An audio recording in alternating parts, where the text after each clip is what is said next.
morning students to Shankar's physics tutorials. இன்னைக்கு நம்ம பார்க்க போறது 10th சமச்சீ சயின்ஸ் பிசிக்ஸ்ல யூனிட் 4 எலக்ட்ரிசிட்டி லெசன்ல இருந்து ரெசிஸ்டர்ஸ் இன் சீரிஸ் தான் பார்க்க போறோம். ரெசிஸ்டர் அப்படின்னு சொல்லும் பொழுது இது ஒரு எலக்ட்ரிக்கல் காம்பனன்ட். ஓகே, நம்ம சிம்பிள் சர்க்யூட்ல வந்து ஒரு bulb, key, resistor and bulb வச்சு ஒரு சிம்பிள் சர்க்யூட் பார்த்தோம். இந்த ரெசிஸ்டரோட வேலை என்னன்னு பார்த்தீங்கன்னா, ஜென்ரலாகவே ஒரு கண்டக்டர் எடுத்துட்டிங்கனாலே அதில் வந்து சார்ஜஸ் ஃப்ளோ ஆகும் பொழுது ஒரு ரெசிஸ்டன்ஸ் வந்து அந்த மெட்டீரியலே வந்து என்ன பண்ணும், அந்த ஃப்ளோ ஆஃப் சார்ஜஸ்க்கு ஆஃபர் பண்ணும். தட் இஸ் ஒரு அப்போஸ் பண்ணுங்கிறாங்க ஃப்ளோ ஆஃப் சார்ஜஸ். அதே மாதிரி ரெசிஸ்டர்ங்கிறது எலக்ட்ரிக்கல் காம்பனன்ட். இதோட வேலையும் என்னதான், ஃப்ளோ ஆஃப் சார்ஜஸை அப்போஸ் பண்ணக்கூடிய வேலை தான் அந்த ரெசிஸ்டரும் பண்ணுது. ஓகே, ஸோ அந்த ரெசிஸ்டருங்கிறது இந்த எலக்ட்ரிக்கல் காம்பனன்ட்டோட நேம். இது ஆஃபர் பண்ணக்கூடிய ப்ராப்பர்ட்டி தான் வந்து என்னது, உங்களுக்கு ரெசிஸ்டன்ஸ் அப்படிங்கிறாங்க. இப்போ சிம்பிள் சர்க்யூட் ஒரே ஒரு ரெசிஸ்டர் வச்சு பார்த்தோம். இப்போ என்ன பார்க்க போகிறோம்னா, மல்டிபிள் ரெசிஸ்டர்ஸ் வந்து ஒரு சர்க்யூட்டில் யூஸ் பண்ணும்பொழுது அதோட டோட்டல் ரெசிஸ்டர், இப்போ நிறைய குரூப் ஆஃப் ரெசிஸ்டர்ஸ் நம்ம கம்பைன் பண்ணும்பொழுது அதோட டோட்டல் ரெசிஸ்டன்ஸ் வந்து எப்படி கண்டுபிடிக்கிறது, யூஸிங் ஓம்ஸ் லா தான் அதை பண்ண போகிறோம். அதை கண்டுபிடிச்சதுக்கப்புறம் அதை பேஸ் பண்ண அப்ளிகேஷன்ஸ், ஓகே, அண்ட் தென் வந்து சால்வ்டு ப்ராப்ளம்ஸ், இதுதான் நம்ம இன்னைக்கு பார்க்க போகிறோம். ஓகே, இப்போது நம்ம ரெசிஸ்டர்ஸ் வந்து சிம்பிள் சர்க்யூட்டில் யூஸ் பண்ணுற இடத்துக்கு பதிலாக நம்ம எலக்ட்ரிக்கல் கேட்ஜெட்ஸ் ஒரு அப்ளையன்சஸ் ஈவன் ஒரு லைட் பல்பை நம்ம இந்த இடத்துல ஒரு 3 பல்போ 4 பல்போ வந்து ஒரு சீரியல் செட்டப்புக்கு யூஸ் பண்ணுவோம் இல்லையா, அந்த மாதிரி நம்ம யூஸ் பண்ணும்போது நம்ம கொடுக்குற வோல்டேஜ் வந்து ஒவ்வொரு பல்புக்கும் அக்ராஸாக வந்து எவ்வளவு யூஸ் பண்ணுது. இப்போ நம்ம வந்து 6 வோல்ட் கொடுத்தோம்னா அந்த 6 வோல்ட்டும் வந்து ஒவ்வொரு பல்பும் வந்து எவ்வளோ அமௌண்ட் ஆஃப் வோல்டேஜ் வந்து எடுத்துக்குது, ஆர் அக்ராஸ் த பல்ப் வந்து எவ்வளவு பொட்டன்ஷியல் டிஃப்ரென்ஸ் வந்து உங்களுக்கு ட்ராப் ஆகுது, அதுதான் நம்ம இன்னைக்கு பார்க்க போகிறோம். ஓகே, நம்ம ரெசிஸ்டர்ஸை பார்க்குறது அப்படியே நம்ம வந்து எலக்ட்ரிக் பல்புக்கும் நம்ம அப்ளிகேஷனுக்காக யூஸ் பண்ண முடியும். ஓகேவா, ஃபஸ்ட்டு வந்து சிஸ்டம் ஆஃப் ரெசிஸ்டர்ஸ். ஓகே, நம்ம ஒரு சர்க்யூட்டில் வந்து ஒரு மல்டிபிள் ரெசிஸ்டர்ஸ் யூஸ் பண்ணும்போது இந்த மாதிரி காம்பினேஷன் ஆர் ஜாயினிங் ஆஃப் ரெசிஸ்டர்ஸை தான் சிஸ்டம் ஆஃப் ரெசிஸ்டர்ஸ் அப்படிங்கிறோம். ஓகே, 2 பேசிக் மெத்தட் தான் இருக்குது ஜாயினிங் த ரெசிஸ்டர்ஸ். ஒன்று கனெக்டட் இன் சீரீஸ், இன்னொன்று வந்து ரெசிஸ்டர்ஸ் கனெக்டட் இன் பேரலல். இன்றைக்கி நம்ம பார்க்க போகிறது வந்து ரெசிஸ்டர்ஸ் கனெக்டட் இன் சீரீஸ், இதுதான் நம்ம இன்றைக்கி பார்க்க போகிறோம். ஓகேவா, ஃபஸ்ட்டு சீரீஸ் ரெசிஸ்டர்ஸ்னால் என்ன அப்படிங்கிறத பார்த்துடலாம். ஓகே, இப்போது இந்த ரெசிஸ்டர்ஸை வந்து எண்டு டு எண்டு நம்ம கனெக்ட் பண்ணும்பொழுது ரெசிஸ்டர்ஸை அந்த சர்க்யூட் வழியாக வந்து உங்களுக்கு சேம் கரண்ட் ஃப்ளோ ஆகும். அந்த மாதிரி ரெசிஸ்டர்ஸ் கனெக்ட் பண்ணும்பொழுது தான் சீரீஸ் ரெசிஸ்டர்ஸ் அப்படின்னு சொல்லுவோம். 2 பாயிண்ட். ஸோ ரெசிஸ்டர்ஸ் வந்து எண்டு டு எண்ட் கனெக்ட் ஆகிருக்கு. ஐ அப்படிங்கிற சேம் கரண்ட் வந்து உங்களுக்கு சர்க்யூட் வழியாக ஃப்ளோ ஆகும். ஸோ இந்த மாதிரி கனெக்ட் பண்ணும்பொழுது இதை தான் சிங்கிள் லூப் அப்படின்னு சொல்கிறோம், அல்லது ஒன் லூப் அப்படிங்கிறாங்க. அதாவது ஃபஸ்ட்டு ஒரு ரெசிஸ்டர் எடுத்துக்கலாம், இது வந்து R1. ஓகே, இன்னொரு ரெசிஸ்டர் R2. இது ரெண்டும் எப்படி கனெக்ட் ஆகிருக்கு, அதோட 2 எண்ட்ஸும் கனெக்ட் ஆகிருக்கு. ஸோ எண்டு டு எண்டு வந்து இந்த இடத்துல கனெக்ட் ஆகிருக்கு. இப்போது ஒரு எண்ட் ஆஃப் த ரெசிஸ்டரை வந்து positive terminal of the battery, இன்னொரு ரெசிஸ்டரை நெகட்டிவ் டெர்மினல் ஆஃப் த பேட்டரிக்கு கனெக்ட் பண்ணுறோம். இன் பிட்வீன் நமக்கு தேவைக்கு தகுந்த மாதிரி என்னென்ன வேணும், கரண்ட் மெஷர் பண்ணணும்னா ஒரு அம்மீட்டரை வந்து இந்த இடத்துல இது பண்ணிக்கலாம், நமக்கு கீ வேணும்னா இன்சர்ட் பண்ணிக்கலாம். இந்த மாதிரி நமக்கு 2 ரெசிஸ்டருக்கு பதிலாக எவ்வளோ ரெசிஸ்டர்ஸ் வேணாலும் இந்த இடத்துல யூஸ் பண்ணிக்கலாம். எல்லாமே எண்டு டு எண்டு கனெக்ட் ஆகும் பொழுது, ஸோ ஃபஸ்ட்டு எந்த ரெசிஸ்டர் கனெக்ட் பண்ணுறோமோ அதோட எண்டு வந்து பாசிட்டிவ்க்கும், கடைசியாக இருக்கக்கூடிய ரெசிஸ்டர் 2 நெகட்டிவ் டெர்மினலுக்கு கனெக்ட் ஆகும் பொழுது இதை வந்து நம்ம சிங்கிள் லூப் அப்படின்னு சொல்கிறோம், அல்லது ஒன் லூப் அப்படின்னு சொல்கிறோம். அப்போது இந்த சிங்கிள் லூப் அப்படிங்கிறதுக்கான இன்னொரு மீனிங் என்னென்னா, சேம் கரண்ட் ஐ தான் வந்து த்ரூ அவுட் த சர்க்யூட் வந்து ஃப்ளோ ஆகுது. இப்போது R1 அண்ட் R2 டிஃப்ரெண்ட் வேல்யூஸாக இருந்தால் கூட உங்களுக்கு ஐ அப்படிங்கிற சேம் கரண்ட் தான் இந்த சர்க்யூட் வழியாகவே ஃப்ளோ ஆக போகுது. இதுதான் வந்து ரெசிஸ்டர்ஸ் இன் சீரீஸ்.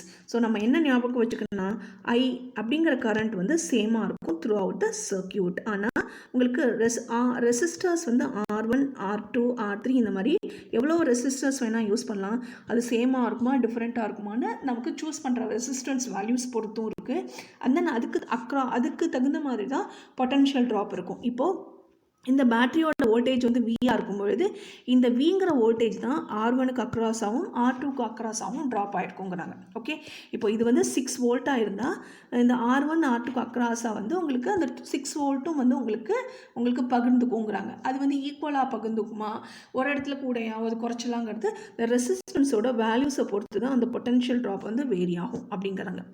இப்போது ஓம்ஸ்லா யூஸ் பண்ணி நம்ம எப்படி வந்து உங்களுக்கு potential drop across each resistor வந்து கண்டுபிடிக்கிறது, அதுதான் இப்போ பார்க்க போகிறோம். ஓகேவா, அடுத்தது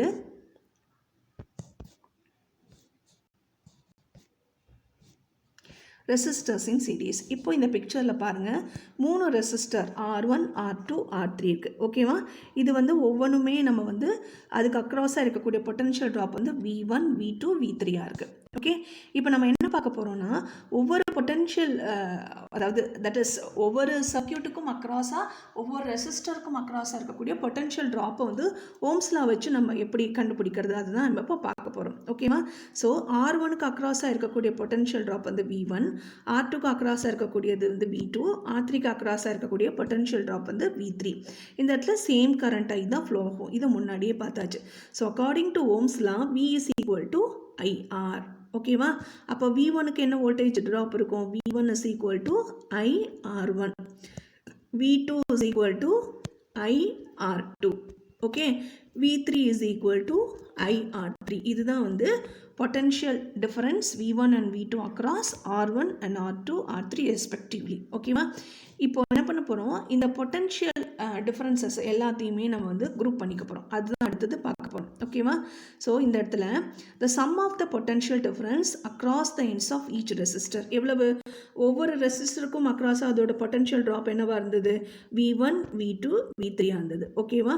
ஸோ இந்த V1 V2 V3 across R1 and R2 and R3 நம்ம வந்து இந்த சென்ஸ் ஆட் பண்ணும்பொழுது அதுதான் உங்களுக்கு என்ன கிடைக்கணும்னா the total potential difference across the total resistors. இந்த V அப்படிங்கிறது இஸ் நத்திங் பட் நம்ம வந்து ஒரு பேட்டரியோ செல்லோ நம்ம யூஸ் பண்ணுவோம் இல்லையா, அந்த பேட்டரி சப்ளை பண்ணக்கூடிய பொட்டன்ஷியல் டிஃபரன்ஸ் தான் V. இந்த V தான் V1 + V2 + V3 இருக்குது. இந்த V1 V2 V3யோட வேல்யூ வந்து எதை பொறுத்து இருக்குன்னா அதோட ரெசிஸ்டர்ஸ் பொறுத்து இருக்குது. அதாவது R1 R2 R3 இதை பொறுத்து தான் உங்களுக்கு இந்த ரெசிஸ்டர்ஸோட வேல்யூ இருக்கும் அப்படிங்கிறாங்க. இப்போ V1 V2 V3 என்னன்னு கண்டுபிடிச்சோம் இல்லையா, அதில் சப்ஸ்டியூட் பண்ணலாமா ஓம்ஸ் லாவில் கண்டுபிடிச்ச மாதிரி. ஸோ ஐங்கிறது same current I1 R1 plus IR2 sorry I1 சொல்லிட்டேன் ப்ளஸ் IR3. ஓகேவா? இதுதான் வந்து V1 V2 V3 in terms of Ohm's law, அதாவது in terms of I and R. Okay, இந்த டோட்டல் பொட்டன்ஷியல் டிஃபரன்ஸ் என்னவா இருக்கும்? IR இருக்கும் ஆர் IRS. இந்த RSங்கிறது உங்களுக்கு எஃபெக்டிவ் ரெசிஸ்டன்ஸ். நம்ம 3 ரெசிஸ்டன்ஸோட combination of resistance total resistance தான் RS. அப்போ நமக்கு I காமனாக நம்ம எடுத்துட்டோம்னா இந்த இடத்துல என்ன வரும்? I காமனாக எடுக்கும் பொழுது R1 plus R2 plus R3 இருக்குது. ஓகே, இதை வந்து நெக்ஸ்ட் பேஜில் வந்து எப்படி நம்ம எஃபெக்டிவ் ரெசிஸ்டன்ஸ் கண்டுபிடிக்கிறது, அதுக்கான ஃபார்முலா என்ன அப்படிங்கிறத பார்க்கலாம். ஓகேவா? இப்போது அடுத்தது இந்த சர்க்கியூட் வச்சு தான் நம்ம பொட்டன்ஷியல் டிஃபரன்ஸ் என்னன்னு கண்டுபிடிச்சிக்கோம். இப்போது நம்பர் ஆஃப் ரெசிஸ்டர்ஸ் வந்து எவ்வளோ இருந்தாலும் அது வந்து சீரீஸில் கனெக்ட் ஆகும்பொழுது அந்த equivalent resistance or effective resistance தான் RSங்கிறாங்க. அந்த RS எதுக்கு ஈக்குவலாக இருக்குன்னா sum of the individual resistances. 3 resistor இந்த இடத்துல யூஸ் பண்ணியிருக்கோம், R1 R2 R3. ஓகே, இந்த மூணுத்தோட சம்முக்கு வந்து ஈக்குவலாக இருக்கிறது தான் வந்து இந்த ஈக்குவலண்ட் ரெசிஸ்டன்ஸ் ஆர் எஃபெக்டிவ் ரெசிஸ்டன்ஸுங்கிறாங்க. ஸோ R1 R2 R3 தான் இண்டிவிஜுவல் ரெசிஸ்டன்ஸ், இது மூணுத்தோட சம். இப்போ நிறைய ரெசிஸ்டன்ஸ் யூஸ் பண்ணாங்கன்னா எல்லாத்தோடைய சம்மு தான் உங்களுக்கு எஃபெக்டிவ் ரெசிஸ்டன்ஸாக இருக்குங்கிறாங்க. ஓகேவா? அதுதான் இங்கே கொடுத்துருக்காங்க. அடுத்தது நம்ம பார்க்க போகிறது இந்த எஃபெக்டிவ் ரெசிஸ்டன்ஸ் தான் R அப்படிங்கிறது பார்த்தோம். அதோட சிம்பிள் வந்து R சப்ஸ்கிரிப்டில் வந்து S போடுவோம். இப்போ இந்த இடத்துல 3 ரெசிஸ்டருக்கு பதிலாக N ரெசிஸ்டர்ஸ், Nங்கிறது எவ்வளோ வேல்யூ வேணா இருக்கலாம், 5 இருக்கலாம், 10 இருக்கலாம், 100 ரெசிஸ்டர்ஸாக கூட இருக்கலாம். இப்போ N அமௌண்ட் ஆஃப் ரெசிஸ்டர்ஸ் வந்து உங்களுக்கு ஜாயின் ஆகிருக்கு சீரீஸில். அதே மாதிரி அந்த ரெசிஸ்டன்ஸோட வேல்யூ வந்து ஈக்குவலாக இருக்குது R அப்படின்னு இருக்குது. இப்போ ஜென்ரலாக எஃபெக்டிவ் ரெசிஸ்டன்ஸ் பார்த்தோம், RS is equal to R1 plus R2 plus R3 பார்த்தோமா. இந்த இடத்துல என்ன பார்க்குறோம், R1 R2 R3 ஈக்குவலாக இருக்குன்னு எடுத்துக்கலாம். அப்போ என்ன வரும்? R plus R plus R, அதுதான் இங்கே கொடுத்துருக்காங்க. அப்போ என்ன வரும்? 3R வரும். ஓகே, இந்த வேல்யூ வந்து நம்ம என்ன வேல்யூ ஆரோ அதை நம்ம சப்ஸ்டியூட் பண்ணும்பொழுது நமக்கு எஃபெக்டிவ் ரெசிஸ்டன்ஸ் கிடைக்கும். அதே இது N நம்பர் ஆஃப் ரெசிஸ்டர்ஸ் அப்படின்னா இந்த 3க்கு பதிலாக நம்ம N மாற்றும் பொழுது RS is equal to NR, அதுதான் சொல்கிறாங்க. அப்போ ஈக்குவல் ரெசிஸ்டன்ஸாக இருக்கிறத பட்சத்தில் வந்து நம்ம எஃபெக்டிவ் ரெசிஸ்டன்ஸோட வேல்யூ வந்து NRஆக இருக்கும் ஆல்ரெடி. அல்லது நம்ம என்ன யூஸ் பண்ணலாம், இந்த ஃபார்முலா யூஸ் பண்ணலாம், RS equal to R1 + R2 + R3. ஏன்னா ஒவ்வொரு வேல்யூஸும் டிஃப்ரெண்ட்டாக இருக்கும்பொழுது நம்ம எல்லாத்தையும் ஆடப் பண்ணலாம். ஒரே மாதிரி வேல்யூ இருக்கும்பொழுது எவ்வளோ value multiplied by number of resistors தான் உங்களுக்கு டோட்டல் ரெசிஸ்டன்ஸ் அல்லது எஃபெக்டிவ் ரெசிஸ்டன்ஸை கொடுக்குங்கிறாங்க. ஓகேவா? இப்போ அடுத்தது இந்த ஈக்குவலண்ட் ரெசிஸ்டன்ஸ் இந்த சீரீஸ் வந்து எப்படி இருக்கும் அதை தான் பார்க்க போகிறோம். இப்போ ஆர்எஸ் பார்த்தோம் இல்லையா, அந்த ஆர்எஸ்ங்கிறது sum of the individual resistances அப்படின்னு பார்த்தோம். இப்போது ஒவ்வொருத்துக்கும் ஒவ்வொரு வேல்யூ இருக்குது. ஓகே, R3 இது sorry R1 R2 and R3.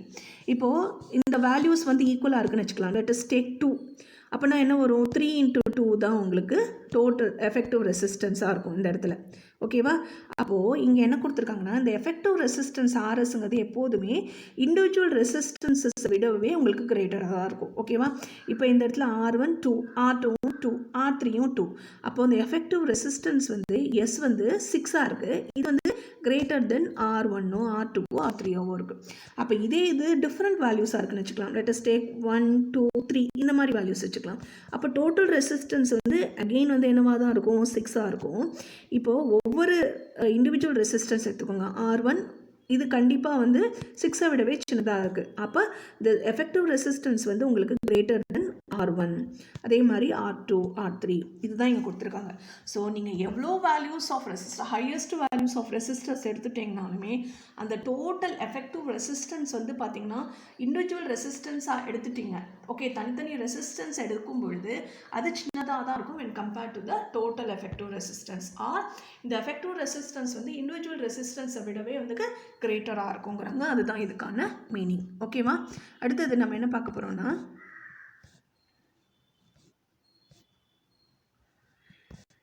இப்போது இந்த சர்க்கியூட் இருக்குது, இதில் வந்து ஏதாவது இன்டரப்ஷன். இப்போ இந்த சர்க்கியூட் பாருங்கள், உங்களுக்கு வந்து பிரேக் ஆன மாதிரி டாட்டர் லைன்ஸில் கொடுத்துருக்கேன்.